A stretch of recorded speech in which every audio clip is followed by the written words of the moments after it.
Right. Well, it's time. It's that time, man. For the new sports. We got sports and grunting and sweating and stinking. Sweaty feet and toe jams and tennis shoes are coming back in, wearing them to dinner.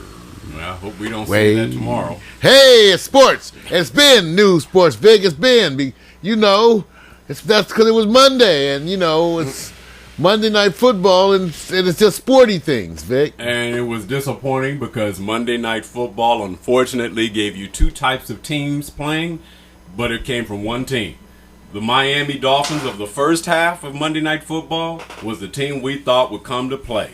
The second half of the Miami Dolphins, the team that didn't play, obviously there was something so devastating that, let me tell you what has happened. Fire somebody. That's right. You fire somebody. You don't go from the first half. And Mario, here's the other thing. That's too many mistakes. Wait a minute. How does the offensive coordinator take responsibility from the defensive laps? Well, I don't know. Well, they did fire? They fired the offensive coordinator this morning. Well, I don't know how that works, because to me the special teams was the part that was terrible. Ricky Williams looked wonderful. Right. I really like certain things about the team, but man, how do you? First of all, those kind of errors in special teams, Vic, are mental errors. Right. You have to almost have a mental error to block a punt, right, or a field goal by the way they're designed. Yeah. Someone has to make a mistake. Even though one time it looked like the guy took a long time with the punt. Right. He should look like he was moving slow to get the punt off. Anyway, I'm just saying, I was thinking, and they had also problems last week. They did, but they had problems last week. They had something blocked, or last week they did. Something happened last week. So I thought it should be the special teams. I didn't know. Yeah. We have to do some research and find out why that happened. Well, one thing they do say is that one thing that makes a team exciting even when they're losing is when they score.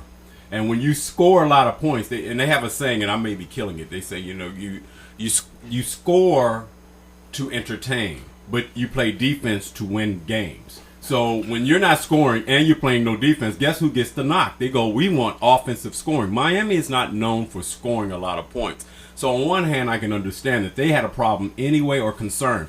Because when they played New York Jets, they said this is going to be a low-scoring game. It's going to be about defense. It's going to the working man on the Miami side and all the faces of the celebrity jocks on the Jets side. And the game was still close. But this, Mario, what happened between the first half and the second half? There was a first half game? I still, even more than the defense, 20-point special teams, Vic. I know. No, it's not deep. That's special team. So I blame it right on, because that impacts psychologically the other folks and all that. No, I just go straight to, and because, like you said, I was impressed with certain aspects. Again, let me put it to you like this: didn't turn me off to the Miami Dolphins. Bunch of young players that look like they're about to bust out. Right. All over the place, yeah. Okay? Great, they got people all over the defense. But it's got to be more to that story. And why do you know? Because you know who their GM is. Well, of course. Their GM is Bill Parcells. Right. And so there's only certain ways he does stuff. Right. So, yeah, there's more to the story. Yeah. And let's not take away from the celebration that New England came off winning the game in a place where they usually have a hard time and lose games. So let's celebrate right now that, of course, Brady wins his 100th game faster than any quarterback in history. And to go along with that, he's already got 3 championship rings. So it's a celebration for New England and also for Belichick, because in a post-game interview, here's a man that had a little commentary, smile, and quip. Something that's not Belichick. It's almost... That's right. But it was so charming. Oh, it was charming. He showed a side. It's almost like when we make the mad face here at Pack Stereo. Yeah. You're just not used to it because we're always so loving. Yeah. Mm-hmm. Okay, we'll leave that part alone, man. Let's leave that alone. Okay, now here it is. Here's the thing. And I had to look at the game and I said, okay, what really happened? And I have 3 choices, Mar. You tell me. You guys can vote on it if you want to. I said, the Dolphins are much better than they played on Monday night, or New England is much better than we expected, or Bill Belichick's post-game interview smile was a fluke. Which one is more true? Well, what the one that it's the first one. First of all, the Dolphins. The Dolphins aren't as bad as that. Okay. But New England, I always said, is going to be solid because they have a coach who adjusts Right. So they get better usually, even though they say he's had to really work harder Right. with this group Right. to get it, because I think they have 14 new starters, Well, something like that on yeah. New England. It's like 14. So no. So that first part is that those two, and the last one, it wasn't a fluke. He was happy because when you work hard, Right. and sometimes it's even more rewarding when you take a rougher bit of clay, Right. and then make it shine. Then when you take something that's already had the potential and make it shine, Right. you kind of expect it. But when you take like your dirty dozen, your motley crew, Right. and you take them and you wield them into something, then there's a whole different pride level. Yeah. Because you're the underdogs. Yeah, and it adds something else, Mario, too, to what you're saying. New York is much better because not only did they beat New England handedly in New England, they also beat the Dolphins in Miami. And now New England beats the Dolphins. So the part that I'm not going to celebrate is that New England is way better than we expected. No, they are what I expected. I thought they were good, but you notice what the issues. That's why it's crazy, Vic. Right. Because the issues are turnovers, Of course. and mistakes, way more than other years. In Right. other words, I go with people say it's no. This is a schizo year. Right. The undefeated team in the NFL is the Kansas City Chiefs. Right. Okay? Right. Need I say more? Right. You start looking around for the wormholes and stuff, Alice in Wonderland. Right. Because that means it's already crazy. Right, and I think a lot of what you get in the early games are what they call the protection of what you call your first stringers in the preseason. They try to do so much to keep them from getting injured and be prepared. So in the early games, I think they covet them so much in preseason. They probably do more because it's natural. Now with the time running out, right? Yes. They're gonna put the whip to them. Right. Get us some damn points. Right What's away. the hell's like? They asked Brady, why did you stay in the game? Right. He said because he didn't know if they was coming back or what was going on. And look how they're addressing it in the league. They're going like, look, you know what? We're just going to add 2 more games. Okay, we know that's about money. We know about the whole thing. But I think the whole part of this is that I'm very careful in predicting which team is the hot team in the first 2 or 3 games. So I'm going to look at it a little bit different. I'm going to sit there and say, hey, Mario, check it out. Which team is showing their true colors? And I think right offhand, we're finding teams that they celebrate around a certain athlete on the team, the quarterbacks. Well, Peyton Manning's going to always be there. Tom Brady's going to always be there. Most people won't accept that New England only has probably 1 player from the last Super Bowl team. So Bill Belichick, I give him credit for knowing how to corral his new talent. Exactly. That's why I think he smiled. Yeah. Because how often does he get to enjoy being the underdog? There you go. How often does Tom Brady or even Randy Moss Right. get to enjoy being the underdog? They usually have to be the dog. That's right. So That's now right. they get to get all mad. You're not respecting me. All that good old macho chango.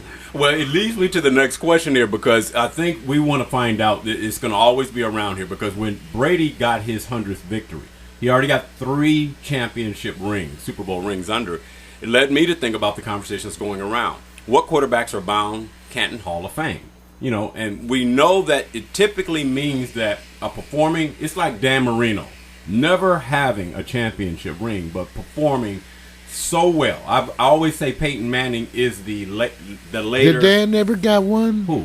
Dan Marino never got a Super Bowl ring, man.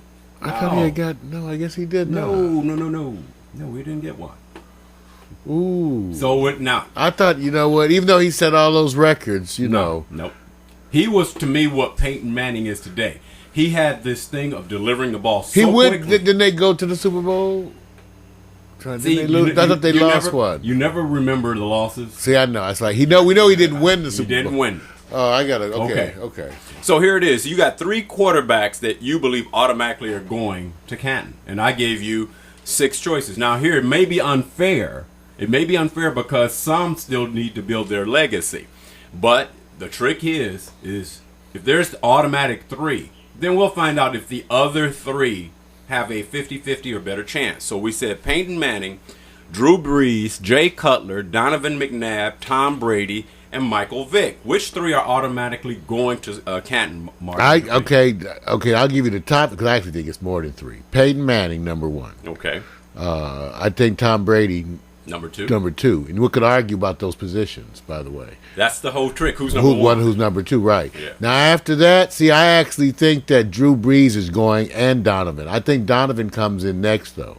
But I think Michael Vick gets there already, Vic. You think so? Yeah, because I think Michael Vick has impacted the game in a way that's, in some ways, bigger than some of the other folks. His impact on the game. That's not to say his personal accomplishment. Right. I'm just saying his impact on how he changed the way the game, he led to those things. He did. Now, what he's got going against him is statistically he doesn't have the numbers yet, and he doesn't have a championship ring. So he's going to have to do something that measure some impact as it relates to something that's just not, hey, what it's like having defense. Having a person who's great on defense and other people get sacks only because everybody concentrates on that one player. I think that there are other players, too, who may not personally have the statistics, but are some.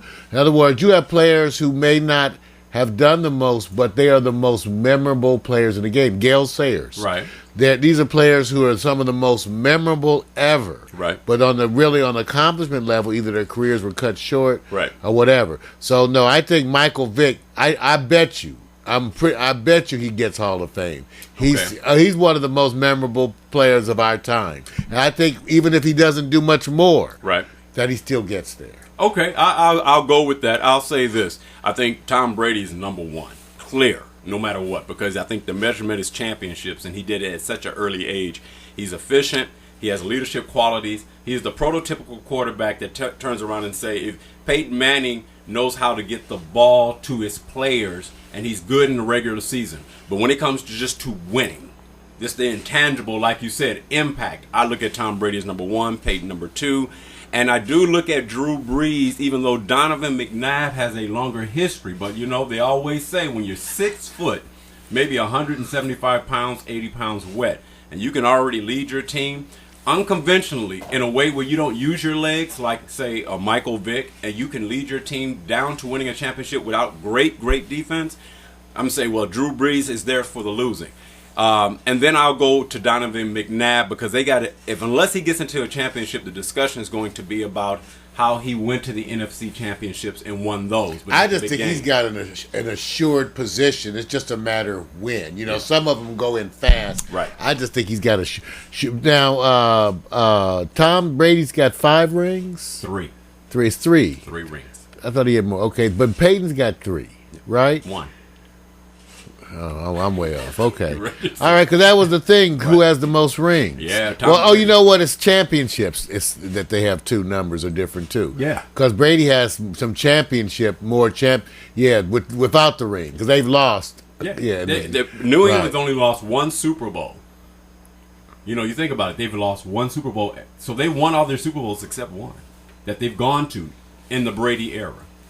Okay. So Peyton has always been the one that said he didn't get to the Super Bowl. That was the thing with him. Well, they've see that's the whole problem. He has to get them there and win, and they did that 1 year. Right. So Peyton to me is going to get there. But they went undefeated. I mean, no. Oh, they didn't go. They were close to it. They went 14. They lost 2 games. They lost 2 games. I think they lost 2 games only because the decision was to rest the players. That was the controversy. Right. Look, New England said we won all of our games except the last one. Almost perfect. Is that good enough to put on the shelf as a trophy? Well, it's like I said, in a sense, yes, in a sense, because they're going to the Hall of Fame.